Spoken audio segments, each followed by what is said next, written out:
Hi അസ്സാം വലൈക്കും. നമുക്ക് കപ്പ ബിരിയാണി വെച്ചാലോ? അല്ലെങ്കിൽ എല്ലും കപ്പയും അങ്ങനെ പറയാം. അപ്പോൾ പോത്തിൻ്റെയൊക്കെ എല്ല് എല്ലാവർക്കും ഈ പെരുന്നാൾ സമയത്തൊക്കെ കിട്ടാൻ ചാൻസ് ഉള്ളതല്ലേ. അപ്പോൾ അങ്ങനെ ആകുമ്പോൾ നമുക്ക് അതൊക്കെ വെക്കാൻ ഈസിയാണേ.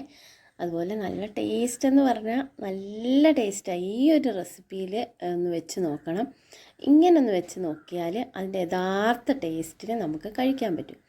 അപ്പോൾ ഇത് നല്ല കപ്പയായിരുന്നു കേട്ടോ. കയ്പോ ഒന്നുമില്ലായിരുന്നു. കയ്പുള്ള അങ്ങനെ ചെറിയ കയ്പൊക്കെ ഉള്ള കപ്പ കിട്ടുവാണെങ്കിൽ ഒരു 2-3 പ്രാവശ്യം വെള്ളം തിളച്ച് വരുമ്പോൾ ഒന്ന് ഊറ്റിക്കളയണം. എന്നിട്ട് വീണ്ടും വെള്ളം ഒഴിച്ചിട്ട് അങ്ങനെ ഒന്ന് തിളപ്പിക്കുക, ഒന്ന് ഊറ്റിക്കളയുക. അങ്ങനെ ഒരു 3 പ്രാവശ്യം ചെയ്താൽ കപ്പയുടെ കയ്പ്പ് നന്നായിട്ട് കുറച്ച് കിട്ടും. അത് പിന്നെ എന്നിട്ട് വേകാത്ത കപ്പയാണെങ്കിൽ ഒന്ന് കുക്കറിലൊന്ന് വിസിലടിപ്പിച്ചാൽ മതി. ഇതേ ഉള്ളൂ ടേസ്റ്റി ആയിട്ട് കപ്പ കഴിക്കാൻ പറ്റും. ഇതിപ്പോൾ നല്ല കപ്പയായിരുന്നു. 1-2 തിളച്ചപ്പോഴേ നന്നായിട്ട് വെന്തും കിട്ടി, കയ്പും ഇല്ലായിരുന്നു. അപ്പോൾ അതാ ഞാനിങ്ങനെ അത്യാവശ്യം എനിക്ക് നല്ല എക്സ്പേർട്ടൊന്നും ഇല്ല കപ്പ കൊത്താനായിട്ട്. അത്യാവശ്യം ഏറ്റവും കാലം കുറച്ച് കപ്പ കുത്തുന്നത് നല്ല ടേസ്റ്റാണെന്ന് പറയും. മാക്സിമം നിങ്ങൾ അങ്ങനെ കൊത്തിയിട്ട് വേവിക്കാൻ പറ്റും. കപ്പ വേവിക്കാൻ പിന്നെ എല്ലാവർക്കും അറിയാമല്ലോ, വെള്ളവും വെച്ചിട്ട് തിളയ്ക്കുമ്പോൾ ഉപ്പിട്ട് കൊടുക്കുക.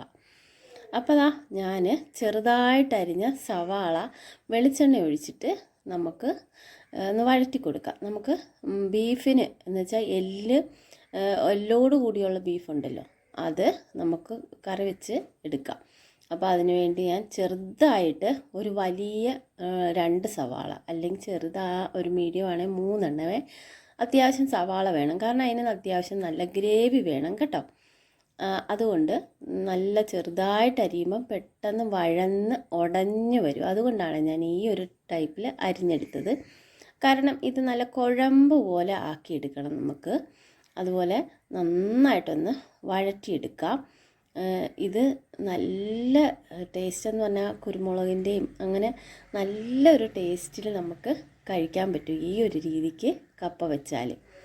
അപ്പോൾ അതിലേക്ക് ഉപ്പിട്ട് കൊടുത്ത ആവശ്യത്തിന് ഉപ്പ് നമുക്ക് സവാളയ്ക്ക് ഇടുമ്പം പെട്ടെന്ന് വഴന്ന് കിട്ടാൻ വേഗത്തിൽ വഴന്ന് കിട്ടുമല്ലോ. അപ്പോൾ ഇത് കാണുന്ന എല്ലാവരും ഒന്ന് സബ്സ്ക്രൈബ് ചെയ്യണം. സബ്സ്ക്രൈബ് ചെയ്യാതെ കാണുന്നതെങ്കിൽ ചാനൽ, അല്ലാത്തവരൊന്ന് ഷെയർ ചെയ്ത് സപ്പോർട്ട് ചെയ്യണം. നിങ്ങളുടെ എല്ലാ സപ്പോർട്ട് കൊണ്ടാണ് ഇത്രയും ലോങ്ങിൽ ഞാൻ എത്തിയത്. അപ്പോൾ അതാ നമുക്ക് സവാള വഴന്ന് ആ വെള്ളം ഒന്ന് വറ്റിക്കഴിഞ്ഞ് കറിവേപ്പിലയും ഇഞ്ചിയും വെളുത്തുള്ളിയും ഇട്ട് കൊടുക്കാം.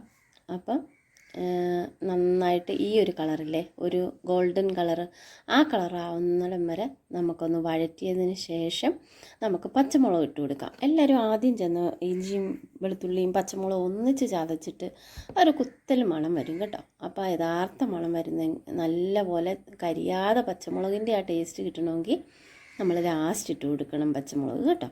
എല്ലാം ഒന്ന് വഴന്ന് വരുമ്പോൾ. അതുപോലെ തക്കാളി ഒരു 2 എണ്ണം ഞാൻ ഇട്ട് കൊടുത്തിട്ടുണ്ട്. തക്കാളി 2-3 ഇട്ട് കൊടുത്താലും കുഴപ്പമൊന്നുമില്ല. നല്ല പുളിയുള്ള തക്കാളി ആണെങ്കിൽ നല്ല ടേസ്റ്റാണ് കേട്ടോ. നല്ല ബീഫിനും എല്ലിനും ഒക്കെ നല്ല ഉപ്പും പുളിയൊക്കെ പിടിച്ചിരിക്കും. കറിക്ക് നല്ല ടേസ്റ്റും തോന്നും. അപ്പോൾ അതാ ഞാൻ മല്ലിപ്പൊടി ഇട്ട് കൊടുത്തു. മല്ലിപ്പൊടി നമ്മൾ ഇറച്ചിക്ക് എന്തോരം ആവശ്യമുണ്ടോ ആ രീതിക്ക്, നമുക്ക് ഇറച്ചിക്കറി സാധാരണ വെക്കുന്ന ആ ഒരു, ഇപ്പം ഞാൻ 1 സ്പൂൺ മല്ലിപ്പൊടി ഇട്ട് കൊടുത്തിട്ടുണ്ട്. അതിനുശേഷം അത്രയും തന്നെ മുളക് പൊടിയും ഇട്ട് കൊടുത്തിട്ടുണ്ട്. അത്യാവശ്യം എരിവ് വേണമായിരുന്നേ.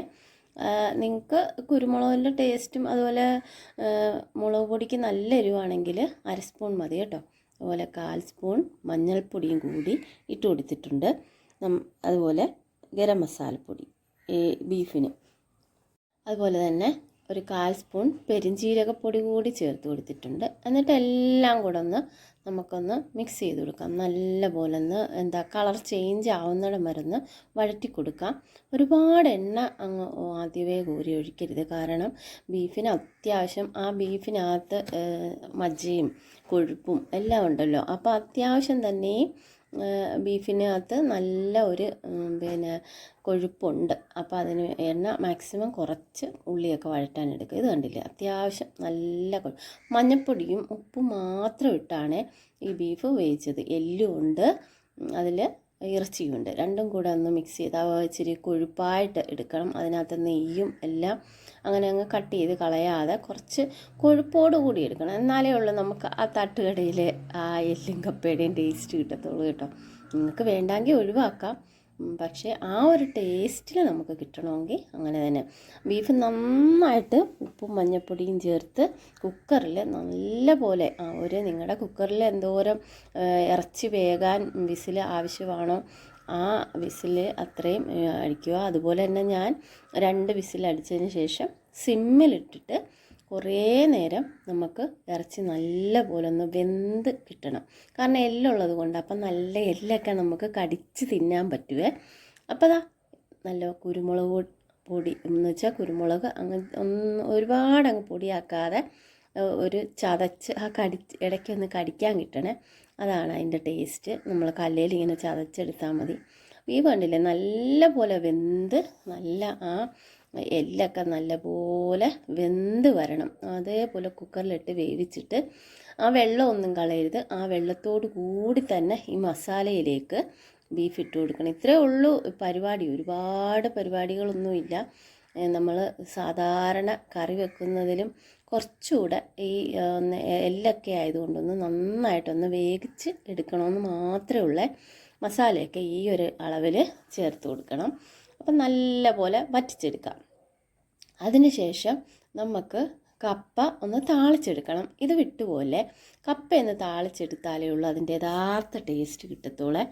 കപ്പ നമുക്ക് വെളിച്ചെണ്ണയും ചുവന്നുള്ളിയും എല്ലാം ഇട്ടൊന്ന് താളിച്ചെടുത്തതിന് ശേഷം വേവിച്ച് വെച്ചിരിക്കുന്ന കപ്പയില്ലേ അതൊന്ന് വെള്ളം ഊറ്റിക്കളഞ്ഞിട്ട് നമുക്ക് ഈ താളിച്ചതിനകത്തോട്ടിട്ടൊന്ന് ഉടച്ചു കൊടുക്കാം. മഞ്ഞൾപ്പൊടി കൂടി ചേർത്ത് വേവിക്കുന്നെങ്കിൽ വേവിച്ചോളൂ. ഞാനാണെങ്കിൽ വെന്തതിന് ശേഷമാണ് മഞ്ഞൾപ്പൊടി ഇട്ടത്. വെറുതെ വെള്ളത്തിൽ കലങ്ങി പോകണ്ട. അല്ലെ മഞ്ഞൾപ്പൊടി പിടിച്ചിരിക്കുന്ന ഇഷ്ടമാണെങ്കിൽ മഞ്ഞൾപ്പൊടി ഇട്ടോളൂ. എല്ലായിടം തന്നെ പിടിച്ചോളും കേട്ടോ. അപ്പം ഞാൻ നന്നായിട്ട് ഇതൊന്ന് താളിച്ചതിന് ശേഷം നല്ലപോലെ ഒന്ന് ഉടച്ച് നല്ല വൃത്തിയായിട്ടൊന്ന് നല്ലപോലെ ഒന്ന് മിക്സായി വരണമല്ലോ. അതുകൊണ്ട് ഇതുപോലെ നല്ല കപ്പയായിരുന്നു കേട്ടോ. നല്ല കുഴഞ്ഞ് ഒരു 1/4 സ്പൂൺ മഞ്ഞൾപ്പൊടി ഇട്ട് കൊടുത്തിട്ടുണ്ട്. എന്നിട്ട് ഞാൻ ഒന്നും കൂടി ഒന്ന് നല്ലപോലെ ഒന്ന് മിക്സ് ചെയ്തു. ഈ താളിക്കലുണ്ടല്ലോ അത് കളയല്ല കേട്ടോ. അതാണ് അതിൻ്റെ യഥാർത്ഥ ടേസ്റ്റ്. കപ്പ താളിച്ച് ആ ബിരിയാണി ദമ്മിടുന്ന പോലെ ഒന്ന് ദമ്മിട്ടാലേ ഉള്ളൂ നമുക്ക് കറക്റ്റ് നല്ല ടേസ്റ്റിൽ കിട്ടത്തുള്ളൂ. ഇത് കണ്ടില്ലേ നമ്മുടെ ഇറച്ചിക്കുട്ടനുണ്ടല്ലോ നല്ല എല്ലും മുളക് പൊടിയും ഉപ്പും കുരുമുളകും എല്ലാം പിടിച്ചിരിക്കുന്ന ആ ഒരു കുഴമ്പ ചാറോടുകൂടി തന്നെ നമുക്കിത് ദമ്മിടാം. അപ്പം സാധാരണ ബിരിയാണിക്ക് ദമ്മിടുന്ന പോലെ തന്നെ കപ്പ അടിയിൽ ഇട്ടിട്ട് നമുക്ക് മുകളിൽ ലെയറായിട്ട് കൂടുതലുണ്ടെങ്കിൽ ലെയറായിട്ട് ഇട്ടണം. ഇത് ഞാൻ കുറച്ചേ വെച്ചിട്ടുള്ളായിരുന്നു. അപ്പം ഈ ഒരു അളവിനായിരുന്നു വെച്ചത്. അപ്പം ഇങ്ങനെ ഇട്ട് കൊടുത്താലും മതി, കുറച്ചല്ലേ ഉള്ളൂ. അപ്പോൾ കൂടുതൽ കപ്പയുണ്ടെങ്കിൽ ലെയറായിട്ട് ഇട്ട് കൊടുക്കാം. അപ്പം ഈ കപ്പയ്ക്ക് ആവശ്യമായിട്ടുള്ള നമുക്ക് ചാറ് നല്ല കുഴമ്പ് പോലെ നല്ല എല്ലൊക്കെ നല്ല വെന്ത് ഇറച്ചി ഇങ്ങനെ വിട്ട് നിൽക്കുന്നുണ്ടായിരുന്നു. ആ ഒരു ടേസ്റ്റിലായിട്ട് നല്ല കുറുക്കിയ ചാറ് അതിൻ്റെ പുറത്തോട്ടിട്ട് കൊടുക്കണം. നിങ്ങൾക്ക് കുറച്ചുകൂടി എരിവൊക്കെ വേണം, കുരുമുളക് വേണമെങ്കിൽ ഈ ഒരു ദമ്മിടുന്ന ടൈമിലുണ്ടല്ലോ മുകളിൽ കുറച്ച് കുരുമുളക് ചതച്ചതിങ്ങനെ ഇട്ട് കൊടുക്കാം കേട്ടോ. ഒരു 3 മിനിറ്റ് ഞാൻ അടച്ചു വെച്ച് സിമ്മിലിട്ട്. കാരണം ഓൾറെഡി ഈ പാത്രത്തിന് നല്ല ചൂടുണ്ടായിരുന്നു. അതുകൊണ്ടാണ്. ചൂട് കുറഞ്ഞതാണെങ്കിൽ കുറച്ച് ടൈമും കൂടെ വെച്ച് അടിക്ക് പിടിക്കാതെ നോക്കണം. ടേസ്റ്റേ മാറിപ്പോവും. അപ്പോൾ നല്ല ടേസ്റ്റിൽ നല്ല ചൂട് കപ്പയും എല്ലും കൂടെ നല്ല കപ്പ ബിരിയാണി ആക്കിയിട്ട് സൂപ്പറാക്കിയിട്ട് കഴിക്കാൻ നല്ല ടേസ്റ്റാണ്. ഇപ്പോൾ എല്ലാവരുടെയും കയ്യിൽ ബീഫ് ഇരിപ്പുണ്ടെന്നറിയാം. അപ്പം ഈ ഒരു ടേസ്റ്റിൽ ഈ ഒരു റെസിപ്പിയിൽ നിങ്ങൾക്ക് കുഴഞ്ഞു പോകരുത് കേട്ടോ. നിങ്ങളിതൊന്ന് കഴിക്കാൻ നേരം ഒരു സൈഡിൽ നിന്നേ എടുക്കാവുള്ളൂ. എല്ലാം കൂടെ മിക്സ് ചെയ്തിട്ട് കപ്പയും എല്ലും എല്ലാം കൂടെ ഇട്ട് തവിയിട്ട് ഇങ്ങനെ ഇളക്കി എടുക്കരുത് കേട്ടോ. അതിൻ്റെ ടേസ്റ്റേ കിട്ടത്തില്ല. ഈ ഒരു കറക്റ്റ് ടേസ്റ്റിന് നമുക്ക് കഴിക്കണമെങ്കിൽ ആ ദമ്മിടുന്ന പോലെ അങ്ങനെ കേക്ക് കട്ട് ചെയ്തെടുക്കുന്ന പോലെ ഒരു സൈഡിൽ നിന്ന് കട്ട് ചെയ്തെടുക്കാം. എല്ലാ ആവശ്യമുണ്ടെങ്കിൽ എല്ലാം അങ്ങനെ നമുക്ക് അങ്ങനെ എടുത്ത് വിളമ്പി കൊടുക്കാവുള്ളൂ. കാരണം അല്ലെങ്കിൽ കഴിക്കാവുള്ളൂ. അപ്പം ആ ഒരു ടേസ്റ്റ് കിട്ടും. കാരണം ഈ കപ്പയ്ക്കകത്ത് ഈ മസാല എല്ലാം കൂടെ അങ്ങോട്ട് മിക്സായിട്ട് അത് അങ്ങോട്ട് കറക്റ്റ് കറക്റ്റ് ടേസ്റ്റ് നമുക്ക് കിട്ടത്തില്ല. അപ്പോൾ എല്ലാവരും ഇങ്ങനെ ഒന്ന് ഉണ്ടാക്കി നോക്കിയിട്ട് കമൻറ്റ് ബോക്സിൽ കമൻറ്റ് പറയണേ. അപ്പോൾ ഇൻഷാ അല്ലാ അടുത്ത വീഡിയോയിൽ കാണാം. എല്ലാവർക്കും ഹൈറും ബർക്കത്തും റിസ്ക്കും ഉണ്ടാവട്ടെ, സന്തോഷമുള്ളൊരു ദിവസം ഉണ്ടാവട്ടെ. Okay, thank you. അസ്സലാമു അലൈക്കും വറഹ്മത്തുള്ളാഹി വബറകാതുഹു.